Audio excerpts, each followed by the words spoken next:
Thank you, Adam. So, hello.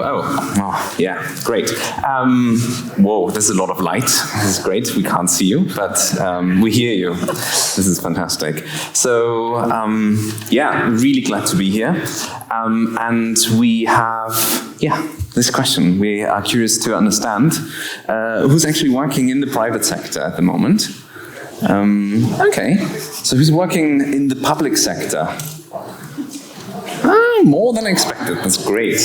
And then, as we just saw in the presentation before, like it's a bit blurry, right? You might be working in a consultancy, working on a lot of public sector projects. So, like that is luckily a bit muddy. So, we are talking about a lot of the challenges that come with all of that, with being a catalyst for change. So. The question we have related to that is like, who has found their work occasionally hard and tedious? Okay, I see the response. Yes. So we thought we have to really address that. So if you raise your hands, you're in the right space. So welcome. So today we are going to be talking about the long slog of public service. We're going to try to give as much context to government and working in the public service as we can. And this is based on many conversations that we've had, and we think that many of these things apply to industries in the private sector as well. And we really want to talk about what keeps you going. So we're really curious about how people just keep working through quite hard and sometimes or often tedious work. But who are we to talk about this?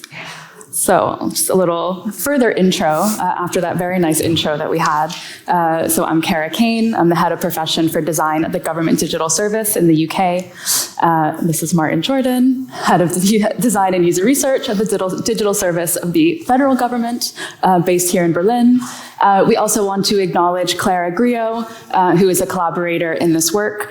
She is not currently working. She's taking a break in Australia. So as I said, I work for the UK's Government Digital Service. That is part of the Cabinet Office, which is central government in the UK. Our mission is to design and protect the user experience of digital government for everyone that we serve. We work on things like gov.uk, the gov.uk design system, most recently OneLogin. We're about 600 people based across Bristol, London, and Manchester. So you might know GDS for gov.uk. This is one of the first things we've created. It's the single domain for all of the UK government, home to all of government information and services. And if you know GDS in a bit more detail, you might recognize some of these, which are what we call our digital service platforms. So this is things like our design system, or things like gov.uk Notify, which is one way to send letters, text messages, and emails to users. And then in Germany, we're probably like at least a decade behind. We can openly admit that. The digital service here is just celebrating its third birthday this month. And what we do is transform government to digital delivery, and there needs to be a lot of delivery done. So currently we're just about 140 people, so less than a quarter of GDS at the moment. And that includes 21 user-centered design folks, so service designers, user researchers, and that's about like 15% of the organization. And we are working with a number of ministries, because we are technically a limited company owned by federal government. So we're working, for example, with the Ministry of Interior on digital identity. We are working with the Ministry of Finance on simplified tax declaration for property owners, and we're working on a number of justice services with the Ministry of Justice, and that includes things like legal aid and also like small claims. So a number of services that we are developing, also going into the platform levels. So we've been exploring this topic of the long slog this year. Because as we've kind of started to set out in the beginning, things are hard, our peers are burning out, and we really need to support each other. So far this year, we have discussed this in an apolitical workshop, which was in April, held remotely online. And then most recently, we were actually in this conference venue in June for the Creative Bureaucracy Festival. And this is a photo to the right, which is a fishbowl that we hosted with some members of our international design and government community. And we most recently gave this talk to a public sector audience 2 weeks ago in Edinburgh at Service Design and Government. And this is the kind of first longer version of this talk. We're really excited to share it with you. We did some research. So we sent out a survey. We had 59 survey responses. The responses were from over 8 countries. We did some follow-up interviews with some of the people that responded, and it was really from a mix of different levels of government, so federal or central, local, city, and municipality level. And what we're going to cover, so we're going to get into the details of why things are hard. We're going to talk about how to keep going, and then we're going to wrap up with some recipes to try. So what we have seen is that designing public services is not a sprint. It's more like a baton relay ultramarathon. And how can you train for that? Like, I'm not capable of doing that. So changing how a service works, kind of like end-to-end, front-to-back, and across channels, like doesn't happen in a snap. Often it may take people from different organizations, from different disciplines and professions to change just a tiny or small part of the thing. So there's one good example from the UK, the Czechia State Pension Forecast Service, and that is a thing that started transforming about a decade ago. And that work is still ongoing. There have been taking away silos between different government departments to bring data together. They've been changing how the letter is very crisp and clear, so far fewer people are kind of like calling. The letter basically looks like the online service in a way, with some of like the stats that people are interested in when they are expecting their pension forecast. But the scope continues to grow and the work is still not finished after almost a decade. And building new digital transactions is often fast, and sometimes it's even easy, but changing them the rest of the service is most likely not. People might have actually a great deployment environment. They might be able to do kind of like countless little releases every day or every week, and they might be having a multidisciplinary team that ships new valuable functions at least every 2 weeks or so. But when you try to redesign a letter or deal with legacy IT systems, or in the government context, try to get a revised piece of legislation in front of Parliament, for example, to get rid of some wet signatures that are written into law, that can take some months or years. In one specific example, it took actually 11 years. So this is a tweet from just a few weeks ago. This is from our colleague in the UK, Simon Manby, and his tweet says this: "Just us in the House of Lords watching the third reading of the Powers of Attorney Bill passing, culmination of 11 years of iterative work from a lot of amazing people. Now the real work starts." And we had a conversation with a team just 2 weeks ago, and they said like, now it kind of like unlocks like a whole level of new service design possibilities. And the service designer is like really like deep into all the work once again. But many people don't stay that long. Simon has been on the team for a very long time, and so a few colleagues. But what we see is more something like that. So that's a screenshot from LinkedIn. That is from the government department behind that shown Czechia State Pension Service. Because on a median, people stay there 3.3 years. And obviously, that's not nearly enough time to do this end-to-end, front-to-back, cross-channel transformation work, right? So we found this really helpful quote from Sid Harrell. It says this work is hard. I like to think of it as a collaborative 50-year project to enable our government to use technology as a tool to better serve the public. 50 years is a long time. Whatever project you take on, you will be carrying some of that weight of that time and that goal. So Sid Harrell has been writing a very great kind of like entry-level book for people entering the public service from a tech perspective, if you like. And Sid is currently the Chief Digital Service Officer for the city and county of San Francisco. So the question is like, are we actually prepared to carry the weight of a 50-year project? And has anyone told us that in our application interview? They haven't told me. So often services are designed by not just one single group of people, but multiple generations of teams. And whatever the exact number of years we're talking about, 50, 11 years, whatever it is, like we have to do this as a joint effort. And that means understanding as well different timeframes that we simply have to deal with. And that means adjusting to them and also design very carefully, designing handovers.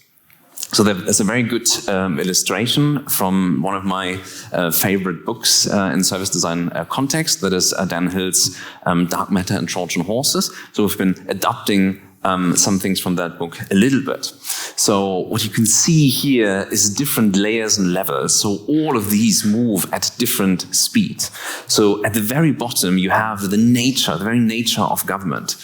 And you can argue that it's probably like good for stability, that things are not changing that much on that end. We have seen, because GDS, for example, has been around for now more than a decade, that culture, the level just above, that has been changing to a degree, but very, very slowly. And then on the very other end, at the top, you have team sprints, because that's what teams do in a week or in 2 weeks. And things are moving really at high pace, right? So there's a lot that can happen very, very quickly. And then there are all these other layers in between: governance, infrastructure. That's really hard to change. That's probably also in the decade time span. And then election cycles, 4 or 5 years, funding cycles, similar-ish. Then we have annual objectives and quarterly objectives. So some of the things are moving much faster, but a lot of stuff is really slow by default. So let's make this a little bit more tangible with an example. And that's one actually from Germany around digital identity. So what you can see here is a snapshot of a very long journey map and experience map. How the experience of digital identity is in Germany. So there was a great discovery team. They've been looking into all of that, looking into the barriers that people have when they're trying to prove their identity online when using government services. Maybe there's a contextually important fact. So Germany has a great asset. It has physical ID cards with a secure chip. And that ID card is handed out to residents with visas, German citizens, EU citizens, and so on. But there are various barriers and blockers that actually hinder people from using their digital identity system that is available to them, especially online. So one barrier was an existing app. Other governments, including the UK government, tried to integrate the German stuff a few years ago, but that was a pain. That was a pain for the developers, but this was also a pain then for the users. So a team at the Digital Service in Germany started building a new identity app a few years ago, or like last year actually. And it was good that we could build on certain existing software frameworks and software development kits, so that wasn't too hard. But the biggest barrier the team identified while doing all of that was a letter. A very confusing letter, because this is the letter that people receive when they get their ID card. And this letter is sent out in Germany to 8 million people a year. Unfortunately, people had no idea what this letter tried to tell them. It talked about a PIN, it talked about a transport PIN, it talked about a PUC, it talked about a locking password, and people were like, what? So they either binned the thing, or they thought like, it looks important, I'm putting it into a folder. But what people didn't do, and that's what the letter tried them to do, is activate their ID card for online use. So the team then, although they were focused on a lot of the digital aspects, they were redesigning the letter. And they were, in that letter, telling people like, what is this even good for? Like explaining what you can do with it. What's kind of like, what are the jobs to be done that this thing is actually addressing when you are having your ID card. And all of that really matters because in combination, the improved app or the vastly rebuilt app and a new letter can very much improve the user experience. And the team could really iterate the app very, very, very quickly and deploy it depending on kind of like pending reviews in the app stores, literally multiple times a week. But the letter had some kind of predefined change process. So there are very specific rules, there are stakeholders, and there are timeframes. So luckily, both of these things sit in the Ministry of Interior. So, but the team that is more interested in all of the appy things, they are not the same people guarding kind of like that letter. So our teams had to understand how to even get the letter revised. And then those folks were like, why do you want to change the letter? We haven't heard any complaints. It's like, well, we have some data here, it needs changing. And then, so after going various rounds of consultations internally and so on, eventually that was then agreed by that other unit in the Ministry of Interior, and then, of course, handed over to another unit, even in another part of the public sector, to the Federal Printing Office. And then things basically ended up in a little bit of a black box. The team had to just sit and wait, do the other things, and just wait until finally the letter would appear. Eventually, from redesigning the letter to having people actually receiving that letter into their mail, it was 1 year. So appy deployments, really, really fast, multiple times a week, but then the letter taking easily a year. And the team had like multiple other ideas where it's like, oh, all this kind of like rubbing foil thing, that should probably not be on the back, let's move it to the front page. And we were like, ooh, that's probably 2-3 years. So the team kept iterating, but we have to just understand and acknowledge that these things really move at different levels at pace. So all of the app-related things, that's probably very much on the outer faster lanes, right? But all of the things that we see underneath, when it comes to like software development kits, the idea of having a pin, a PUC, a transport pin, and all of that stuff, that is deeply ingrained into infrastructure, and that has been probably around for a decade or so. So changing these things simply takes time. So, and what we have seen is that rarely, very rarely, all of these layers kind of like align in your favor. So more likely you really have to understand and work with them. So that is a great example about why designing public services can be difficult, slow, and frustrating. So it's not always slow and frustrating, but it can be, quite often is. So just to dive a little bit further into why things are hard. So you might have leadership buy-in, like you finally gotten that leadership buy-in to do user-centered service design, but then you have no budget to go out and hire the team to do the work. You might have focused, really high-performing teams, but then a change in political priorities, which means that team has to drop what they're doing, shift, pick something else up, and work to becoming high-performing again.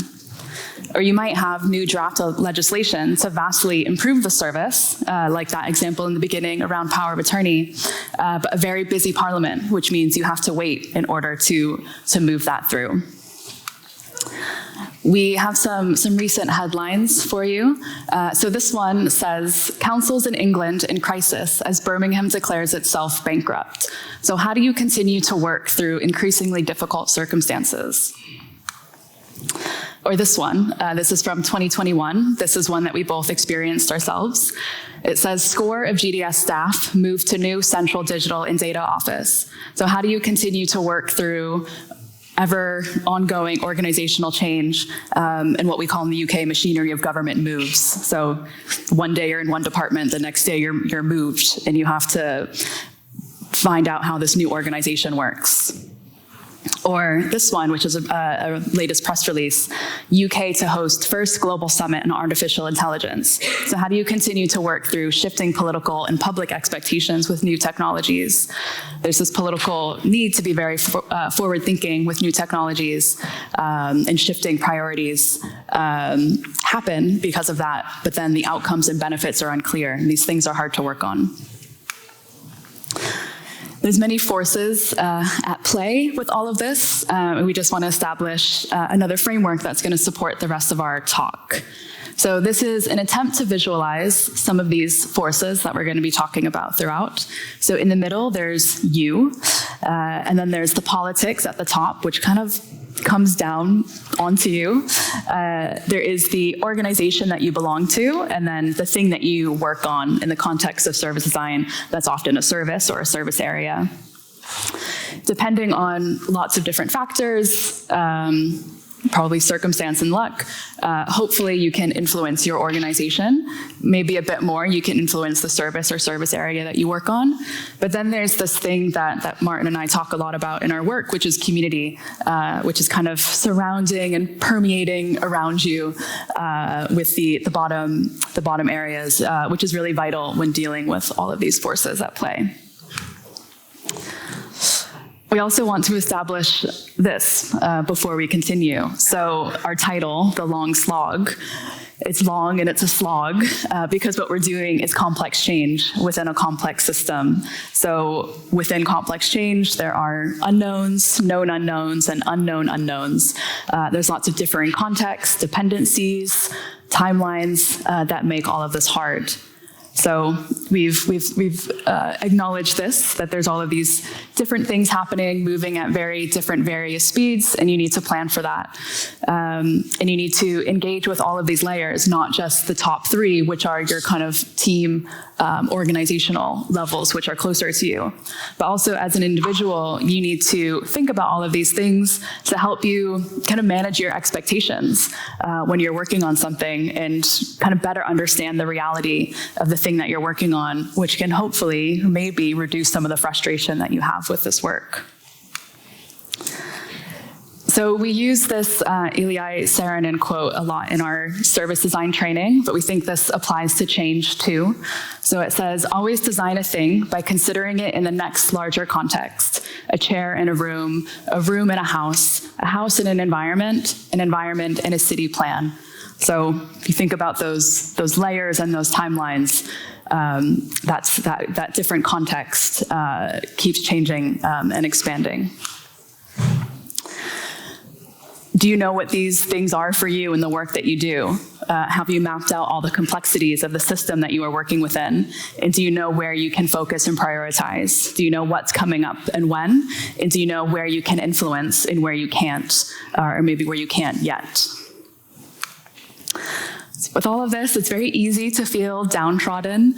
There's lots of things that you cannot control, lots of different speeds of change, lots of things that will just remain unknown to you, despite all the discoveries that you do.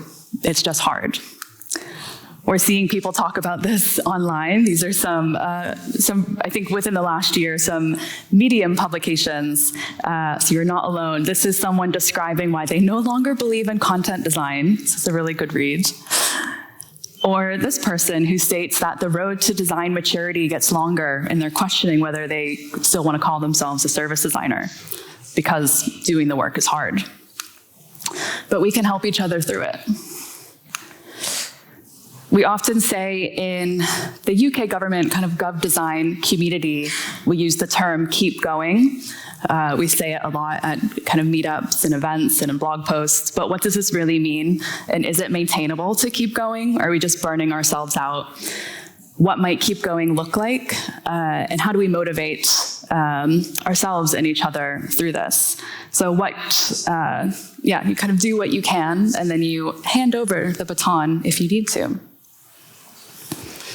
So back to bits of our research, we were really trying to understand what keeps people going, and what motivates them. So in the survey, when you send out a survey, you're like, yeah, some people might take a bit of time. When you have a lot of free text fields, you're not expecting much, but people have been writing paragraphs and paragraphs. So when we looked at all of that, we saw a number of things. So people said, well, other people keep me going. That's reasonable. That's what's really important to us. The mission is very important. So are we on a mission to do something that is deeply meaningful? And are we expecting to make some significant impact on people's lives? That is one of the main drivers why people are working in the public sector. And is it overall a challenge that I, on the one hand, feel equipped to be doing? And is it relevant that we can build kind of like critical mass? And what we have seen is that it's really important to celebrate every little thing. And if you finally get that letter in the mail and your colleagues say like, oh, this letter is actually ours. Oh, I've received it as well. People are cheering, like, because it's a win. You've been like waiting for that letter to arrive, like for 1 year. So one of the people responded told us that keep reflecting on the small wins and the tiny steps of progress and helping the team see the impact they have had, which they won't be aware of compared to how things were before they arrived. So that is as well something that we have heard very much at the Service Design Government Conference just a few weeks ago, where people said like, yes, that like, this as a theme came up again and again, that look back, probably not where you have been like 3 months ago, but probably a year or 2 years ago, you have been making progress, even if things are very hard. Another person said, there's something important in continuous storytelling. Don't need to be presentation decks for larger groups, but day-to-day, week-to-week communication with people doing the work. So that relates as well to documenting, to sharing, to capturing the history of the work. Because if you have multiple generations doing this larger service transformation, you have to kind of leave the breadcrumbs behind so people can find that, like the little narratives, the storytelling that did work to constantly trigger that change. And then another person said, every change is a slog against ingrained practices, hierarchical management, and resistance to change. So protection of personal fiefdoms is a real and ongoing problem. So just acknowledging that it's hard. So one of the things that we also started talking in some of our training is resilience. We have to talk about resilience. And of course, huge caveat, we are not experts on that. This is a very shallow overview that follows now. We have seen that resilience as a term is used in a lot of different contexts. We are talking about it now in the context of the individual and also in the context of systems resilience. So you can look at resilience really from an individual level, but then a person, Bruce Daisley, has been looking at it in a wider context. So kind of like moving from resilience to fortitude.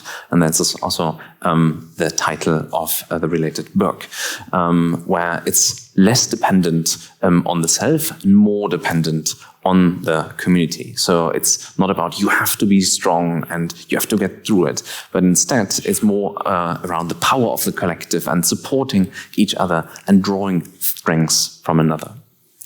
So when you start looking into some literature around resilience, you see certain aspects consistently coming up. So on the one hand, it's self-awareness and self-acceptance. So that means being aware of your own emotions, your abilities, your behaviors, but also of your own needs and desires and weaknesses. An important aspect is social context, of course, right? So if you surround yourself with empathetic people, they can help us realize that we're not alone in stressful situations, and we can find trustworthy and compassionate people that can help us understand our feelings. It's also about solution focus. So I can be kind of like frustrated and sitting in my pit, but in the moment I want to try to get out of that and solve problems effectively. It's really helpful to focus on the opportunities and alternatives that also, like, of course, require some openness to new ideas and perspectives. And then it's about future planning. So being aware of your own skills, of your competencies and your resources. So, and then realistically from where you are today, planning goals and actively shape your own future. It's about taking responsibilities, so making decisions as independently as possible from external factors and external influences, and then actively communicating as well your own resources again and your abilities. And last but not least, I have a related sticker on my laptop on that, optimistic realism. So like a certain positive attitude that strengthens your own ability to act in self-confidence. So that refers to a very realistic assessment of your abilities and their effective use. So we also want to talk about system resilience. And Brenda Zimmerman, who was a Canadian complexity theorist, did a lot of work on this. her work looks at how if systems resist change, as they do, then how do we then get the system to change? So there's two different models that Zimmerman looked at, one of them being engineering resilience. This is kind of always bouncing back to a status quo. So if you think about a bridge and how a bridge is built and how it gives to the wind, it can give, but then it goes back to its form. But then there's ecological resilience, which relates more to systems, organizations, and this is about kind of changing that status quo and moving to a new equilibrium. So kind of rather than always going back to this kind of first point, creating this new system through continuous learning and adaptation and change. Zimmerman also talks about this term snapback. So if we think about the bridge swaying in the wind, snapping back to its form. But with organizational change, how do we prevent that snapback? Because we need to change. And that snapback can happen at any level within systems and organizations. So if you think about at an organizational level, you might have really high user-centered design maturity, you have a full team, you have leadership, you have a head of design. But if you kind of lose that head of design, you lose some key people, you might go back to being an immature practice. And that can happen quite quickly. And I've seen that happen a lot across the UK government. So Zimmerman talks about some ways to prevent snapback, and these kind of lead nicely into some of the recipes that we're going to share in the next section. So some of the things that she talks about is around establishing new relationships, so finding the key people, finding the influencers, so to speak, in your organization or in the system that you're trying to change, this kind of audience of significance that can help you. Talks about paying attention to engagement and looking at kind of spaces and resources for listening and engaging. For us, this is supporting communities of practice. I think this one is familiar to a lot of us, which is shifting mindsets to driving new behaviors. She talks about strategic thinking. So rather than kind of trying to plan everything out and having a plan of how you think something can go, being more iterative in the way that you're working, looking for really small changes that could then lead to a bigger change. And also experimentation. So looking at what are safe to fail experiments, what are things that you can do to try to create change. And to lead you to that new equilibrium to prevent that snapback. So this is a little interactive bit before we go into what we think are things that you can do to change. So we would like you to go onto Slido and tell us about what you have tried to do to change the status quo in your work. So you can go to slido.com and you can use the code long-slog, or you can scan the QR code. And as people start to enter their things, it will show up on the screen. And it's 21 participants typing. Oh, amazing. 30. Oh gosh, they're coming. Keep on smiling. Okay. Show up every day. Visualize. Show the outcome, be vulnerable. Team building, gathering nucleus groups, oh good. Change mindset, challenge, we always like to do that. Ask the tough questions, visualize the challenge, take initiative, create alliances, train others, that's a good one, yeah. Visualize, drink heaps, or too fast. Be consistent, education, building capability, talk to people, hold retros, good one, educate, create a union, yay, create a union, communicate, share success stories, present stories in innovative and creative ways, be flexible, employee experience, inspire, ask why we do things, build relationships, be curious, accountability, crying, if that helps, yeah. Actively hire different folks. Ask why. Repeat. Listen first. Okay. That is a lot, and people keep typing. Okay, it slows down a little bit, but exit from a usual social and professional bubble, communities of practice, make people feel safe, communicate, question everything, pick small pieces, be nice, hug my enemies. Okay, we'll have a look at all of these. Yes. Thank you. Thank you.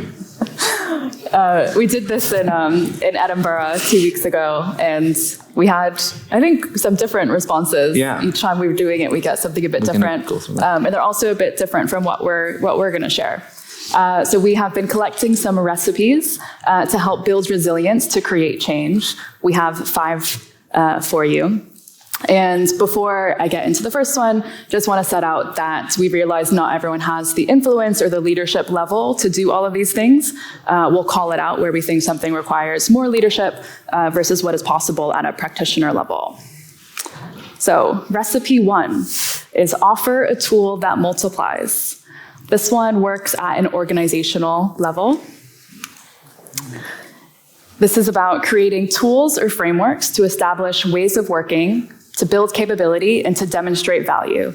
So this one does require a level of seniority, kind of a lead design or head of design level, someone that has the space and the influence to create tools in an organization, but also the ability to make sure that they are maintained. It requires air cover, so you need leadership to be like, okay, yeah, I'm happy for you to go do that thing. And you need autonomy, so you need to be able to do it the way that you think you should do it, the way that you think is best. You need people and skills, so you might need an interaction designer or developer to help you make the tool. And you need teams willing to collaborate, so people that are going to use the tool, that are going to test it with you. And this is an example that we have. So this is from Andy Jones, who is the head of design at the UK's Department of Education. He's doing the hard work to make it simpler to apply the service standard. So the service standard is a set of 14 points that services in the UK across the public sector work to meet. Some services are assessed against that 14-point standard, but it's kind of this universal, very widely known tool or product that teams use. So this this tool that Andy created with his team is about applying the service standard to the Department for Education. So it's not a replacement for that service standard that I mentioned. It's really complements it as guidance, and it's really set into the context and the complexities of the Department for Education and the users of those DFE services. So how did Andy kind of create that thing? First, he spotted a problem. He did lots of research. He found things weren't working, and he realized that he could improve things for the department. He saw that there were really inconsistent ways of working across all of the digital agile teams working on different services across the organization. There was also a very differing understanding of what good looked like for the department. And then there was a lack of collaboration across teams. So none of the teams were talking to each other, collaborating, supporting each other. He used evidence to back this up. So what he did is he took screenshots of start pages and showed how they all have a very different experience for the user. So a start page on gov.uk is like the entry point into a digital service. So Department for Education might have 30, 40 or more of these, and they all looked different. So he had the evidence to say, this isn't working, we're not consistent. Made the thing, and then measured the impact. And the impact was that there was increased collaboration across those teams. There was more consistent ways of working, because they were working to the standard. There was increased attendance at show and tells, so behavior started to change. There was increased use of another tool that they created, which is called Design Histories, which I don't have time to get into, but I recommend looking up. They had other departments in the UK government start to use this model of a tool to help you apply the standard. So other departments are using this. And then also improved outcome. So for those services that do kind of go through that assurance process to meet the standard, they were getting better outcomes of people meeting the standard. And then you have to ensure success. So how did they do that? They were creative with headcount. So they were able to get a developer in from another team to help them, kind of as on the side, as a side project. They were able to link it to the work of leadership objectives, and they were really careful to be strategic about when to push on wanting to create this tool and what they think it could do, and when to pull back and not apply too much pressure.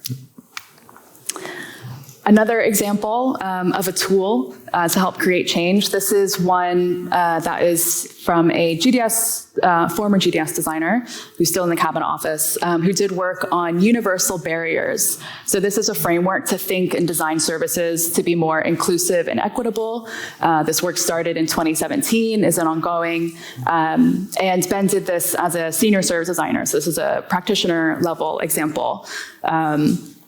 There's a lot of work to create the framework, but then there's also work to share it, to get people to adapt it, to kind of build community around the thing and learn how people are using it. And this has been picked up by various people across the public sector, including the NHS Education for Scotland. Recipe number 2, make yourself useful. I mean, it's good to be useful, right? But we mean is like really demonstrating value by delivering something to build trust, even if you do not consider it being the right thing. So that means really delivering a thing to show value and to prove value. So it means chipping in, even regardless of the role you have. You might be saying, like, this is not really on my job description, but that helps to build trust with those around you. And it sometimes means as well being not so dogmatic about good service design approaches, not expecting, for example, the perfect team setup to be in place to deliver really good work. And that's something, for example, we have seen in the French government, where some designers were very precious about working in a truly agile environment, and others were not. They were like, okay, if there are some big waterfall project where we can insert ourselves into these things, we gonna work from the inside to change the practices. So instead of waiting for the right approach to appear, just going in there. So and that requires a few things. We think that applies from junior to head-off level. So some confidence in your skills, then empathy for the people and the situations around you, and as well to a certain degree, access. And it means also not being afraid to be scrappy. So you can have your principles, that's great. But sometimes it's also looking at like what might actually help and what might be creating value to some. So not being too precious. And it can occasionally feel like a bit of a detour, but often it's a good way to get closer to your destination.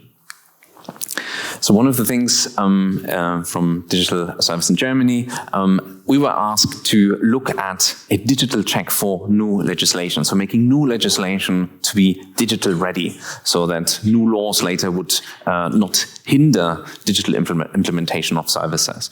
For example, you want to prevent that people have to still sign somewhere on paper and so on, right? Or that two kind of like out-of-date solutions are written into law. So, and the first thing the service designer, Sabrina, was doing is like mapping out the legislative process. And some people were like, come on, we know how that works. And she's like, okay, let's have a look. Let's have a look. And it turned out that there are way more common and not so common ways how laws actually emerge than anyone had expected. So there's a 6-7 meter long map on our wall on the second floor. If you come later, we can have a look at this thing in the evening. So, and this is very much about building trust with the different ministries, because we had to establish trust that we are the good partner to do that. And almost a year later, by having this thing and constantly referring now to that thing, it allowed us to talk about lawmaking as a service and how we can establish support systems around all of that. Recipe 3, communities are the glue. This one is the community level, which bleeds into the U part of our framework, as well as the service and the organization. This is all about leaning into getting to know, supporting, and learning from the people that we work with.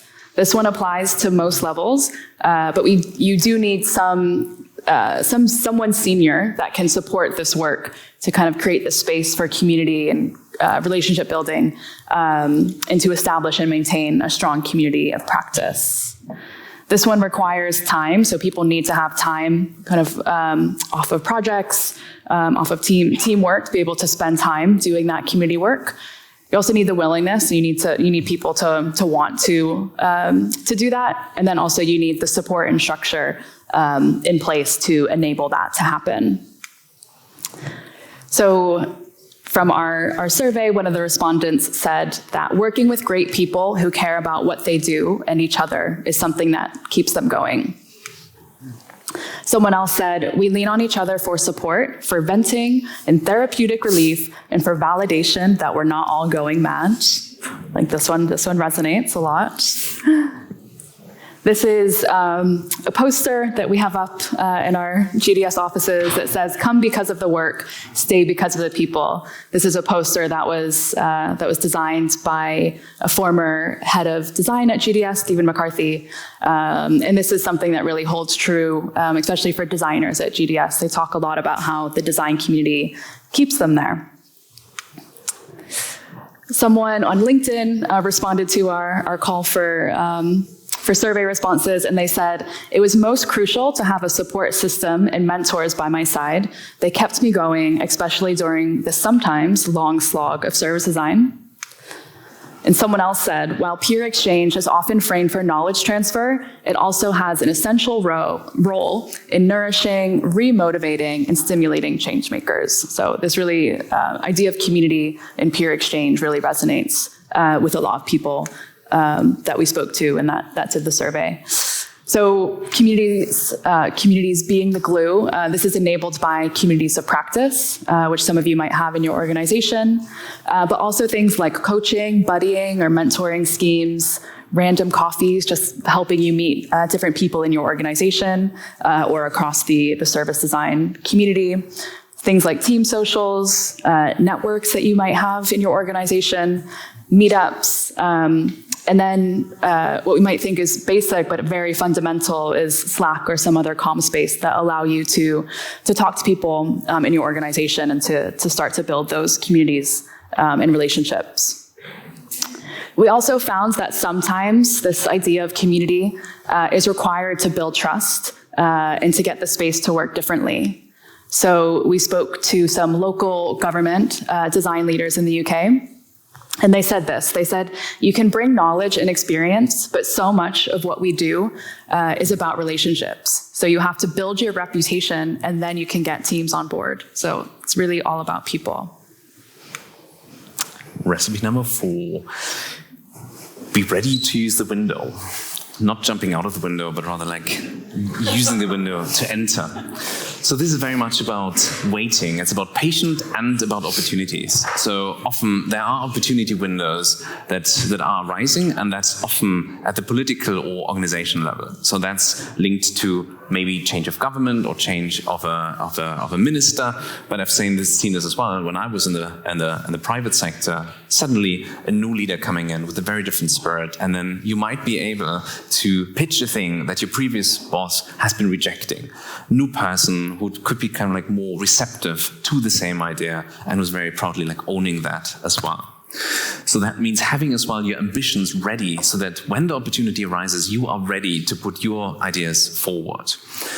We had a good example of a service designer, Kate Abby Williams, who has been head of design at GDS for a while, and she had this one very simple way of presenting the overall function or the overall things you have to do in a service via a step-by-step navigation. And that was a thing, like having a clear navigation for a service that she has been pitching for years. And then after a lot of like, no, we can't prioritize that, Brexit happened. And Brexit was suddenly a thing where you had to have like really clear structures of what to do in a certain service when you want to import or export stuff. So suddenly a very change of government allowed kind of like a window to open so she could talk in a new context about the work that she had prepared for years. So that requires kind of a constant scanning, focus on ambition, and also some leverage. We have seen that in very practice in the context of GDS creation, essentially. So now there are literally thousands of designers and user researchers working in the various parts of UK government, a lot of humans there. And we have seen all of that being massively enabled by a letter, by a report that was written to that minister, Francis Mort, back in 2010, because the person who was writing that, Martha Lane Fox, was also a co-founder of lastminute.com and was on the board of Twitter. She was at that time the digital champion for UK government. So she had some leverage. She had the opportunity to make a case for a new way of rethinking the experience that people have with the state and bringing in public sector, bringing in private sector people to change the way government is working. So, and that minister was kind of like not having much to lose. He was in a new government set up, and he had a lot of political capital to spend at the end of a very long career. So he was able to create the space and as well the air cover to allow GDS to establish itself and to create one single